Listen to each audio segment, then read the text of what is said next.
성도님들도 차나 커피 이런 거 좋아하시죠? 예, 저도 커피를 자주 먹습니다. 저는 맛은 잘 다 모르겠더라고요. 저는 맛보다는 기능으로 커피를 마시기 때문에 예, 가끔 커피를 마시는데 그 별다방에 갔을 때 제가 한번 이렇게 좀 놀란 적이 있습니다. 커피를 딱 시켰는데 자연스럽게 거기 카스테라 하나도 시키더라고요. 제가 이렇게 막 즐기는 사람이 아닌데 몇 번 그렇게 하다 보니까 커피 먹으면 당연히 뭐 쿠키나 뭐 이런 거 먹어야지 하는 마음으로 그냥 딱 습관적으로 주문하는 저를 보면서 아, 이 습관이라는 게 정말 이렇게 무섭구나 하는 그런 생각을 이제 하게 되었습니다. 성도님들도 그런 습관들 있으시죠?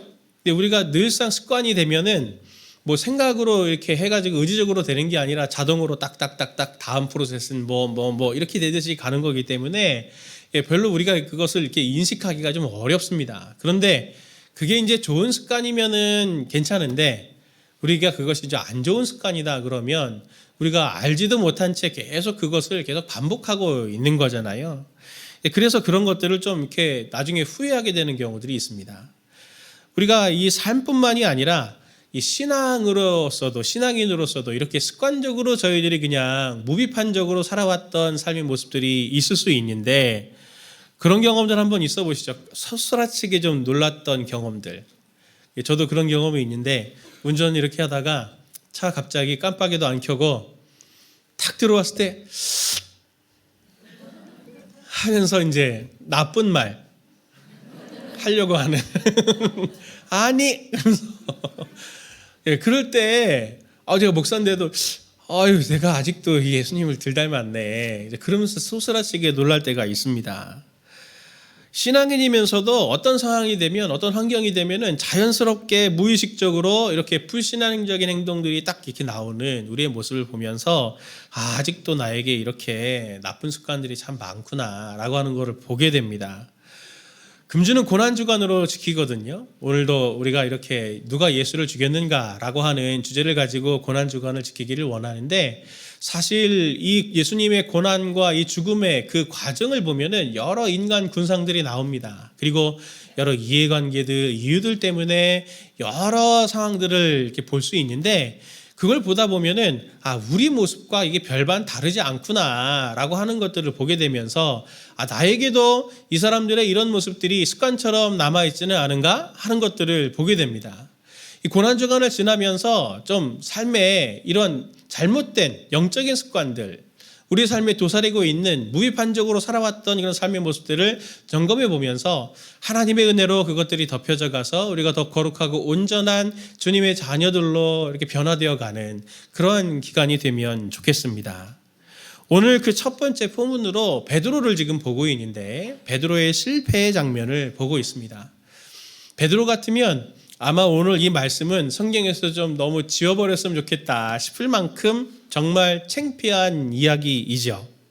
오늘 베드로의 실패를 보면서 우리가 또 몇 가지를 교훈을 받으려고 하는데 첫 번째는 뭐냐면 우리가 소유해야 될 것은 지식이 아니라 바로 믿음이다라고 하는 것을 우리가 배울 수 있습니다.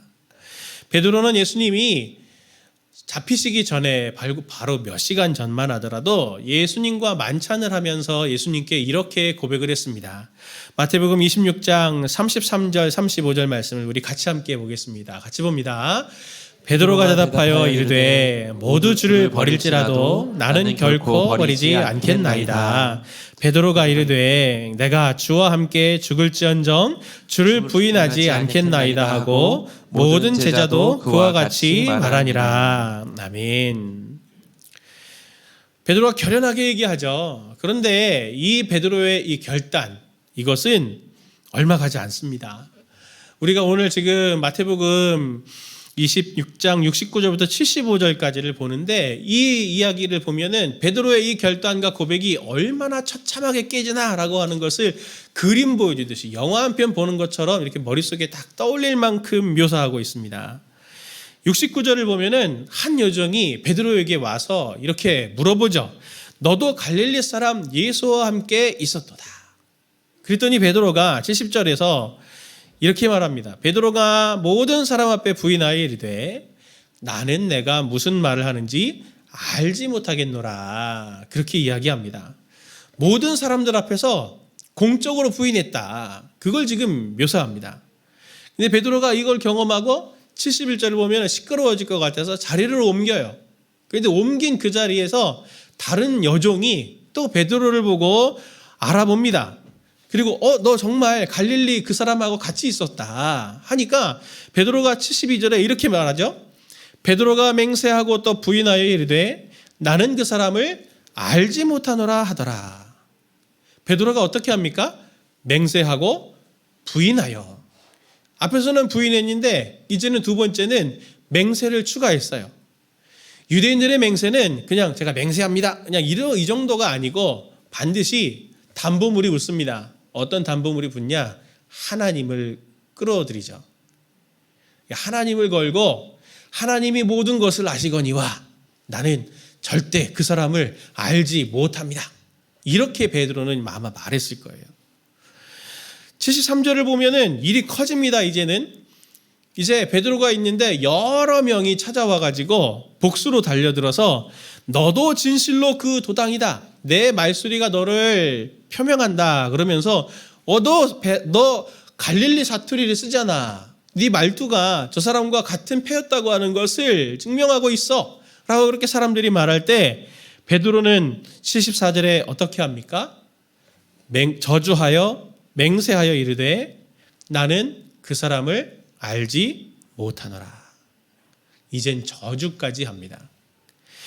유대인들의 저주도 하나님을 빌어서 하거든요. 하나님이 내 위에 벌의 벌을 내리실 거다. 내가 저 사람을 알면 하나님이 내 위에 벌의 벌을 내리실 거야. 이런 식으로 맹세를 하는 거거든요. 생각해 보십시오. 처음에는 부인하다가 그 다음에는 맹세하면서 부인하고 마지막에는 이제는 저주하면서까지도 그렇게 부인할 지경으로 점점 더 예수님을 모른다고 강화되어져 가는 모습을 봅니다. 생각해 보십시오. 이 베드로의 어떤 모습이 실제 베드로의 모습이었겠습니까? 예수님과 만찬을 하면서 주님이 죽는 자리까지 나아가면 저도 같이 따라가서 죽겠습니다 말하는 그 베드로의 모습이 실제 모습일까요? 아니면 오늘 이렇게 예수님을 3번이나 부인하고 저주하면서까지 부인하는 베드로의 이 모습이 실제 베드로의 모습일까요? 어떤 게 실제 베드로의 모습일 것 같습니까? 저는 의심하지 않습니다. 이 둘의 모습 다가 베드로의 실제 모습이죠. 베드로가 몰랐던 건 자기 자신이 얼마나 약한가 그걸 몰랐을 뿐입니다. 베드로는 모두 주를 버릴지라도 나는 결코 버리지 않겠습니다. 내가 주와 함께 죽을지언정 주를 부인하지 않겠나이다 했던 베드로의 그 자신감은 어디서 왔을까요? 한번 생각해 보시죠. 베드로의 그 자신감은 아마 자기가 예수님을 가장 잘한다라고 하는 거기서 왔을 가능성이 크지 않겠습니까? 예수님의 마음을 잘 안다고 그리고 가장 예수님의 사역을 잘 안다고 생각했던 그였기 때문에 내가 주님의 죽는 자리까지 따라갈 수 있습니다. 내가 주님을 사랑합니다. 이렇게 고백한 게 아니겠습니까? 실제로 베드로는 수제자였습니다. 늘 제자들 중에 1순위였죠. 사람들이 나를 누구로 아느냐라고 말할 때도 주는 그리스도시요 살아계신 하나님의 아들이십니다 라고 고백했던 게 베드로였습니다. 그리고 바요나 시몬아 내가 복이 있도다 예수님께 칭찬받은 것도 베드로였어요. 늘 제자들 사이에서 중심의 역할을 했고 예수님이 아주 특별하게 의미 있는 사역들을 하실 때는 일부의 제자들만 데려가셨습니다. 3명. 근데 그 3명 중에 한 명이 바로 베드로였죠. 근데 마태는 베드로가 사람들 앞에서 오늘 했던 이 말을 의도적으로 반복해서 인용하는 게 있습니다. 베드로가 공통적으로 예수님을 부인할 때 했던 말이 뭡니까? 나는 알지 못합니다. 나는 알지 못합니다. 나는 알지 못합니다. 이것을 3번이나 반복합니다. 마태는 의도적으로 예수님을 부인하는 이 베드로를 보면서 이렇게 질문하는 것 같죠. 베드로, 그는 정말 예수님을 아는 사람이었습니까? 그리고 오늘 이 본문을 읽는 우리들에게 거꾸로 또 질문을 던지는 것 같아요.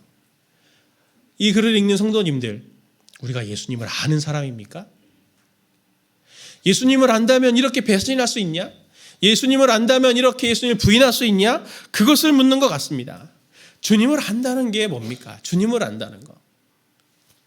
제가 제자훈련, 사역훈련생들 훈련을 하면서 항상 기도하는 기도의 제목들이 있습니다. 사람들은 계속 바뀌지만 제가 훈련생들을 위해서 계속 기도하는 제목이 있거든요. 그게 뭐냐면, 하나님, 이분들이 훈련을 받으면서 지식만 쌓이지 않기를 원합니다.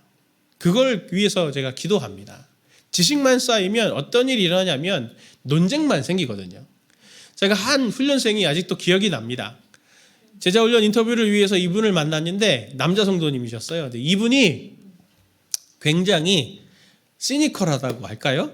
예, 약간 이렇게 당황했어요. 사실 제가 인터뷰할 때 이분이 정말 훈련을 받고 싶은 분이 맞나 싶을 만큼 동기를 이렇게 여쭤보는데 이분이 저한테 그런 얘기하는 거예요. 정말 하나님이 살아계신지 제가 알고 싶어가지고 마지막 훈련이라고 하는 이 제자훈련을 받으려고 제가 합니다. 해서 제가 그분을 이렇게 같이 훈련을 하는데, 훈련할 때마다 이분이 궁금한 게 엄청 많아요. 질문을 계속 하는 거죠. 평소에 신앙생활하면서 궁금했던 거, 불합리하다 생각했던 거, 이래도 되냐 하나님이, 이러시면서 이제 이런 것들을 계속 이렇게 내놓으시는데, 제가 그분을 위해서 얼마나 기도했는지 모릅니다.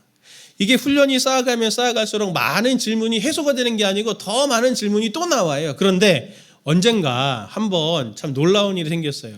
이분이 질문을 안 하는 거예요. 예, 보니까 이분이 기도하다가 하나님을 만난 거예요. 그러니 질문을 안 하시더라고요. 궁금한 것도 질문이 있죠. 그런데 그것들을 가지고 이렇게 쭉 받아들이시는 모습들을 제가 보면서 참 너무 감사하더라고요. 우리는 신앙생활 하면서 지식만 쌓고 있지 않은지를 한번 점검해 봐야 됩니다. 우리는 지식을 이렇게 쭉 쌓아서 지식을 쌓는 것이, 경험을 쌓는 것이 우리가 믿음이 성장해 나가는 거라고 스스로 속이고 있지는 않은지를 점검해 봐야 됩니다. 오늘 베드로는 예수님을 아는 지식이 같이 살았어도 예수님을 아는 지식이 믿음과는 별개일 수 있다라고 하는 것을 여실하게 보여주고 있는 거죠. 여기에 우리의 신앙 점검의 지점이 있지 않을까요? 우리가 십수년 신앙생활하고 이런 훈련과 저런 훈련, 성경 공부들을 많이 한다고 하지만, 그리고 또 우리가 유튜브 설교 많이 듣고 하지만 실세 속에서 그 들은 말씀이 작동되지 않아서 언제든지 상황이 되면 예수님을 부인하기도 하고 모른 척하기도 하고 타협하는 베드로의 같은 그런 모습들이 우리 가운데는 없냐 이 말입니다. 예수님은 군병에 잡히시기 전에 바로 겟세마네에서 3번 기도를 하십니다. 세상 놀랍지 않으신가요? 베드로는 잠들어서 3번 부인했지만 예수님은 겟세마네에서 3번 자기 십자가 지시는 사건을 놓고 아버지께 뜻을 묻는 기도를 했습니다. 26장 39절을 보면 조금 나아가사 얼굴을 땅에 대시고 엎드려 기도하여 이르시되 내 아버지여 만일 할만하시거든 이 잔을 내게서 지나가게 하옵소서.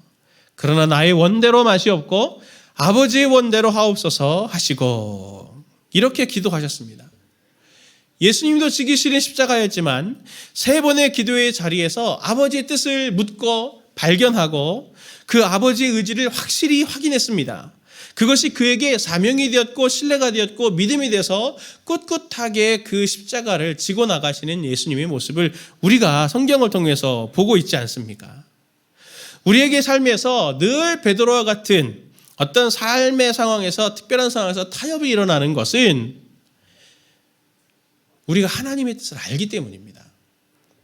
늘 하나님 앞에서 가슴이 찔리고, 하나님 제가 그때 이렇게 했었어야 되는데 그렇게 하지 못했어요. 하나님 죄송합니다 라고 말할 때 하나님의 뜻을 몰랐나요? 하나님의 뜻을 알기 때문에 마음에 찔림이 있는 거죠. 죄송함이 있는 거죠. 그분들에게 부족한 것이 무엇입니까? 지식이 부족한 게 아니에요. 믿음이 부족한 거죠. 믿음이 부족한 겁니다. 그런데도 우리는 자꾸 지식만 쌓으려고 한단 말입니다.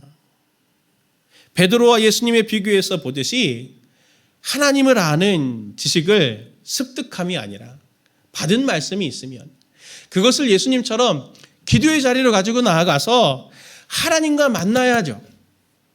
하나님과의 만남의 경험이 있어서 그것이 나의 믿음이 되는 것이 정말 필요한 것입니다. 그럼에도 우리는 자꾸 지식만 쌓으려고 하는 약함이 있죠. 그 결과가 베드로처럼 늘 우리의 삶에 이러한 저러한 삶의 상황 속에서 믿음이 작동되지 못하고 그냥 타협만 일어나고 있는, 죄책감만 자꾸 쌓이는 실패한 그리스도인 같은 자존감만 낮아지는 일들이 얼마나 우리 가운데 많습니까? 우리에게 필요한 것은 뭡니까? 예수님처럼 하나님을 만나 대화하는 기도가 필요합니다.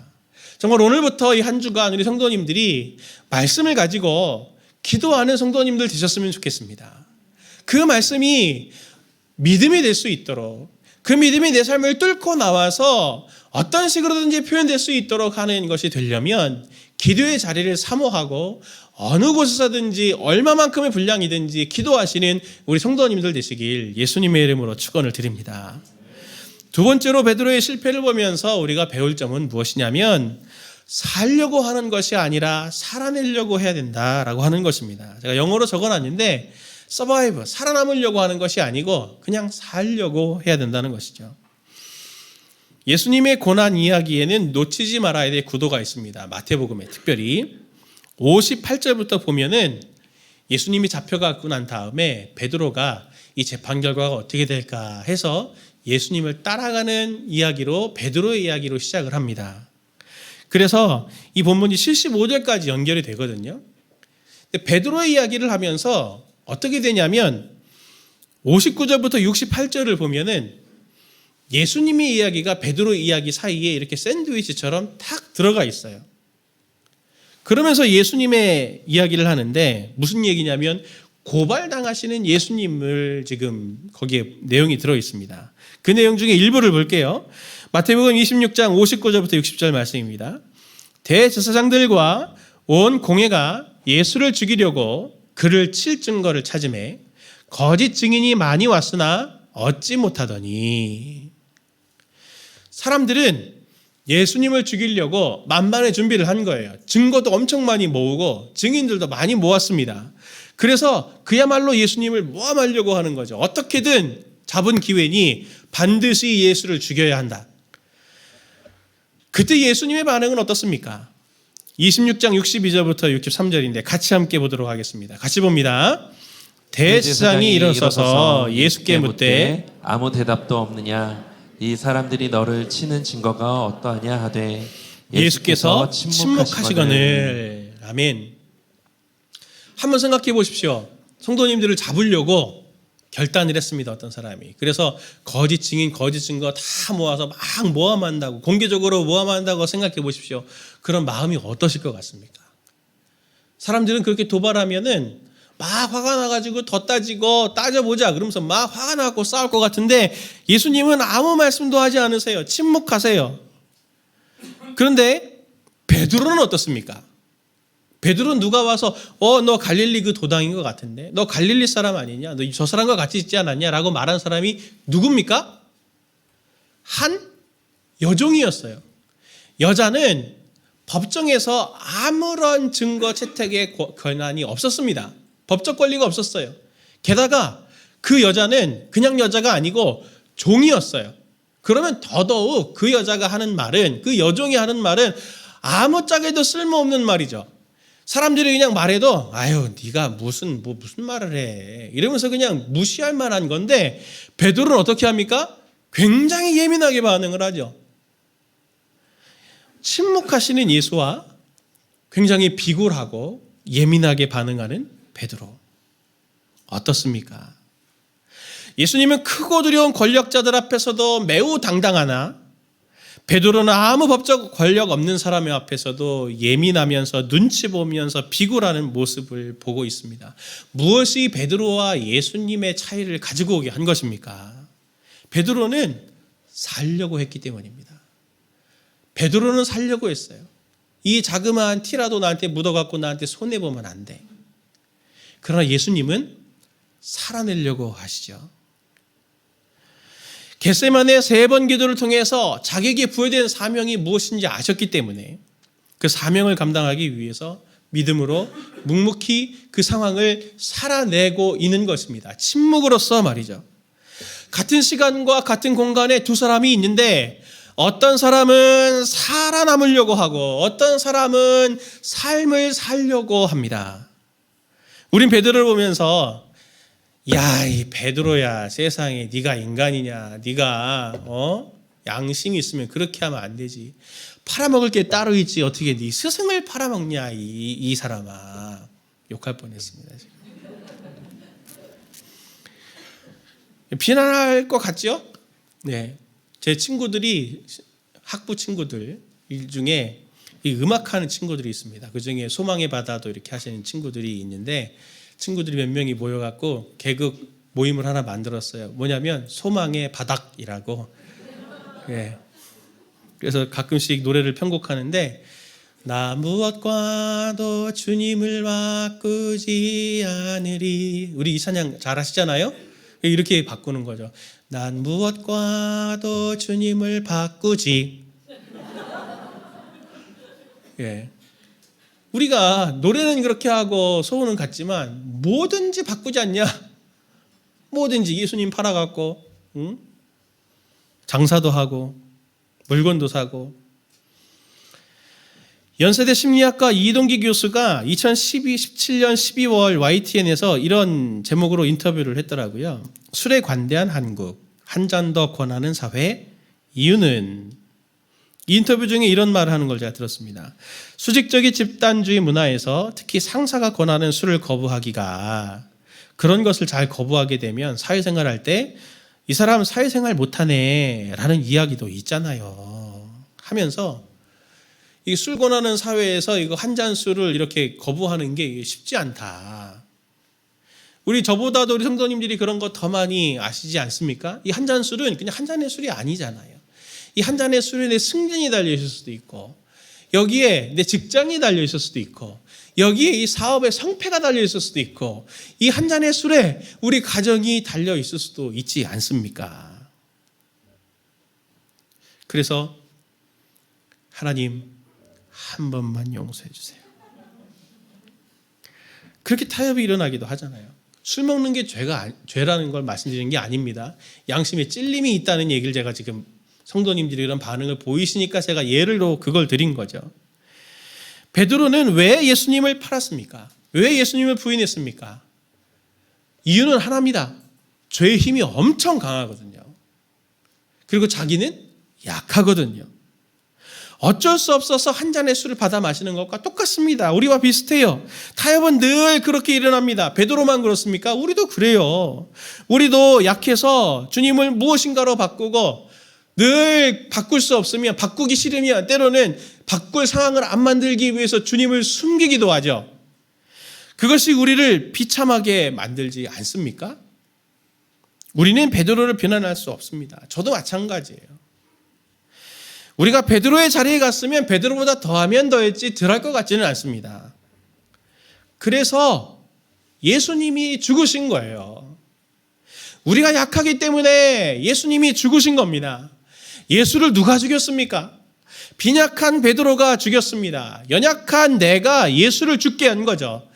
그럼에도 아이러니하게도 예수님은 그러시려고 이 땅에 오신 겁니다.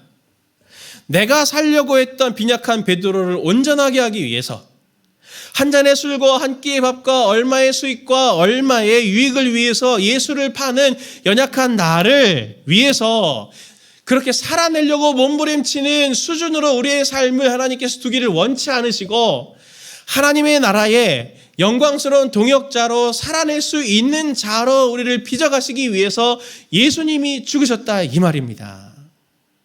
세상과 타협하고 부인하며 때로는 피곤하게라도 살려고 하는 약한 나를 온전하게 하시기 위해서 예수님이 죽으신 겁니다.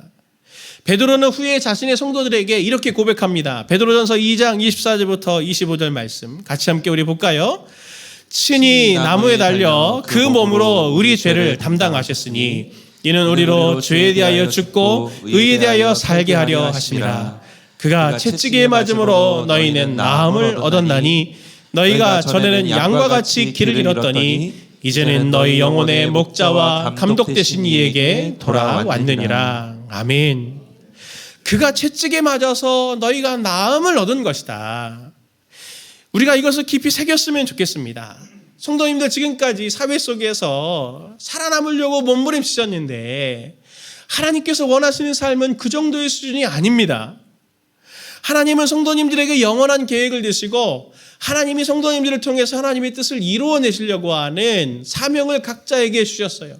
이제는 살아남으려고 하는 삶이 아니라 그 사명으로 살아내는 삶이 되시기를 간절히 축복을 합니다.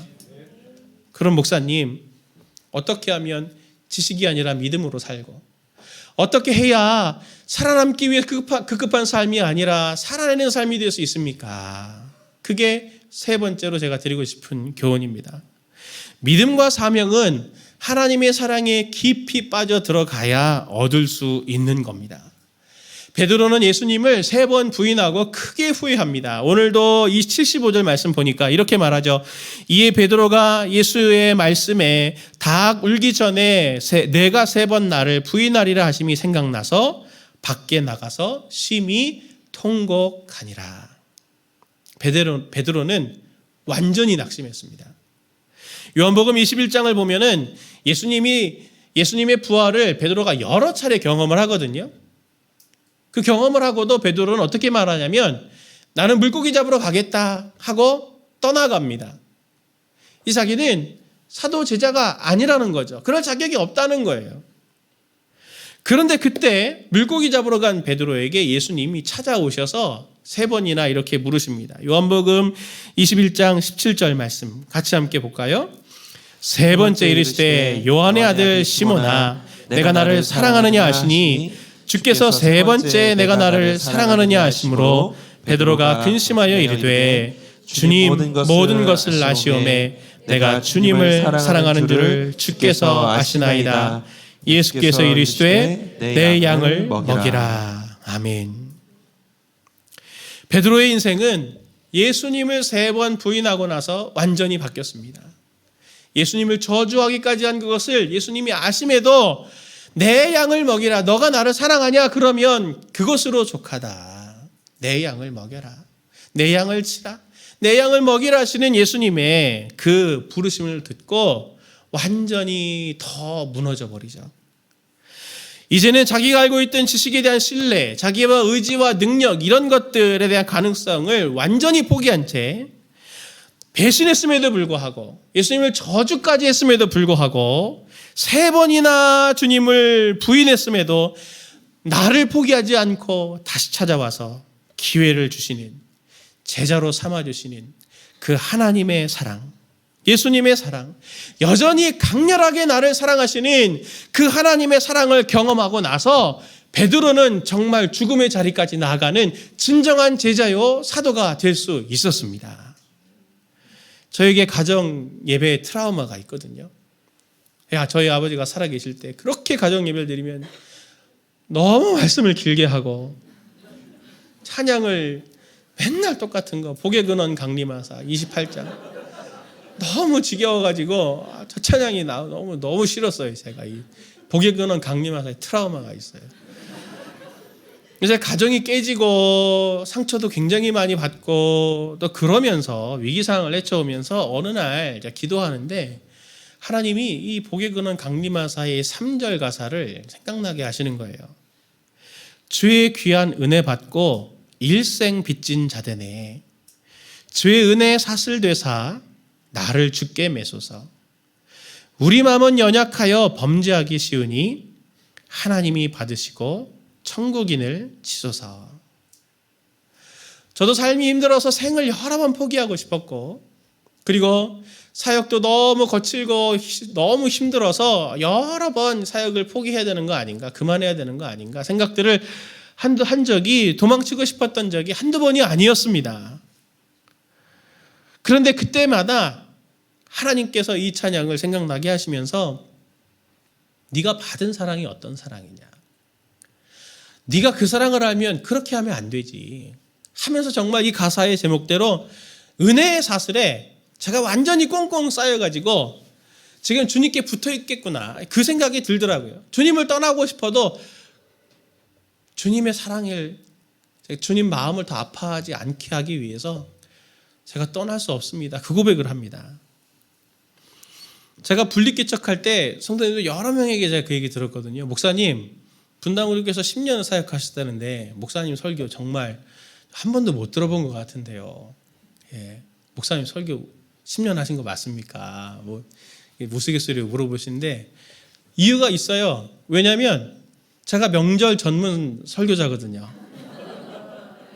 추석 때, 설날 때, 수요예배 되면은 다들 이제 가족대로 가니까, 지방 따라 가니까 이제 자원을 받았어요. 그럴 때 제가 먼저 자원했습니다. 왜냐면 저는 부모님 다 일찍 돌아가셔가지고 이제 그리고 또 처갓집도 가까이 인천에 있어요. 그러니까 금방 또 다녀올 수 있잖아요. 차도 안 막히고. 그러니 제가 하겠습니다 하는데 제가 한 7, 8년을 그렇게 섬겼던 것 같아요.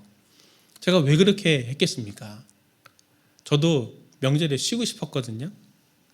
그런데 제가 이건 설교는 그냥 하나 제가 웃기려고 제가 드리는 말씀이고, 제가 정말 거칠고 수고로운 사명의 자리, 다른 사람들보다도 더 힘든 자리를 가려고 그렇게 하나님 앞에 하는 이유 중에 하나는 제가 인정받으려고 하는 게 아니라 주님께서 제게 베푸신 사랑이 너무나 컸기 때문입니다. 주님의 사랑을 아니 제일 주님께서 우리에게 모범을 보이신 것처럼 제일 낮은 자리로 가서, 제일 거친 자리로 가서 그들을 섬겨야 되는 거 아닌가? 늘 그 생각이 하나님께서 저에게 문을, 양심의 문을 두드리고 계시거든요. 사랑하는 성도님들, 예수님의 뜻을 모른 척하고 또 예수님을 때로는 우리가 팔기도 하지만 제 나름대로의, 자기 나름대로의 그 절망의 자리, 그 자리가 바로 성도님들이 그럼에도 불구하고 나를 사랑하시는 하나님의 사랑을 경험할 그 자리가 되는 것을 꼭 경험하시기를 원합니다. 사랑도 어중뛰게 경험하니까요, 완전히 동의가 안 되고 헌신이 안 되고 따지려고 들더라고요, 하나님께. 근데 정말 절망의 자리에서 그럼에도 불구하고 나를 사랑하시는 하나님을 깊게 만나니까 눈물을 머금고라도 주님, 제가 정말 싫지만, 정말 힘들지만 그럼에도 불구하고 제가 그 자리로 가겠습니다라고 하는 순종의 말이 나오더라고요. 베드로처럼 한때 예수님을 핍박했던 바울을 우리가 잘 알고 있지 않습니까? 바울도 자신의 에베소 교인들을 위해서 이렇게 기도했습니다. 제가 읽어보겠습니다. 이러므로 내가 하늘과 땅에 있는 각 족속에게 이름을 주신 아버지 앞에 무릎을 꿇고 비노니 그 영광의 풍성을 따라 그의 성령으로 말미암아 너의 속사람을 능력으로 강건하게 하시오며 믿음으로 말미암아 그리스도께서 너희 마음에 계시게 하시옵고 너희가 사랑 가운데서 뿌리가 박히고 터가 굳어져서 능히 모든 성도와 함께 지식에 넘치는, 지식을 초월하는 그리스도의 사랑을 알고 그 너비와 길이와 높이와 깊이가 어떠함을 깨달아 하나님의 모든 충만하신 것으로 너희에게 충만하게 하시기를 구하노라. 바울이 에베소 교인들을 위해서 기도하는 게 뭡니까? 여러 이야기들이 나오고 성령의 충만도 나오고 믿음도 나오고 하지만 모든 것들이 작동되어서 너희가 알았으면 좋겠는데 무엇 알았으면 좋겠느냐면 지식을 초월하는 하나님의 사랑. 도저히 아무리 생각을 해도 왜 하나님이 저를 사랑하셔야 되는데요? 내가 이런데도 하나님 저를 사랑하세요? 왜 그러셔야 하는데요? 도대체 하나님은 저를 얼마만큼 사랑하실 겁니까? 머리로 지식으로 이해되지 않는, 그것을 훌쩍 뛰어넘는 그리스도 예수의 사랑을 너희가 알았으면 좋겠다. 그게 바울이 에베소 교회들을 바라보면서 기도하는 간절한 기도의 내용이고 제가 성도님들을 위해서 기도하는 기도의 제목이기도 합니다.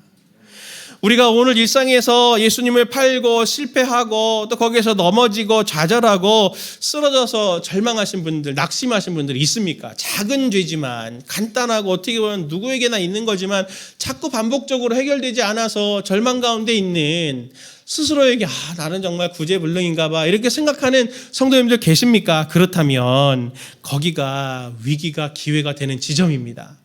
하나님께서 그럼에도 불구하고 너를 사랑한다. 네가 그렇게 해도 나는 너를 버리지 않을 거다.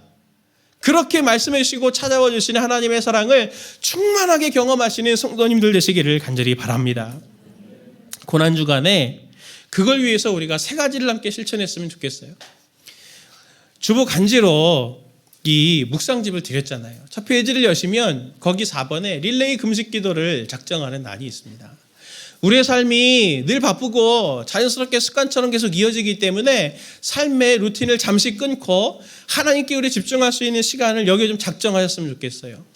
하루에 한 번이라도, 일주일에 한 번이라도 시간을 정하셔서 금식이 돼도 좋고 아니면 미디어 금식도 좋고 어떤 쾌락을 끊는 것들 좋고 다 좋으니 정말 그 시간을 정해서 하나님, 제 삶 가운데 하나님께서 원하시는 것, 내가 지금 너무 습관처럼 지나와갖고 죄인지도 모르고 지나갔던 그런 모습들 하나님 알게 해주십시오 라고 하는 그 기도의 시간을 좀 정하시고요.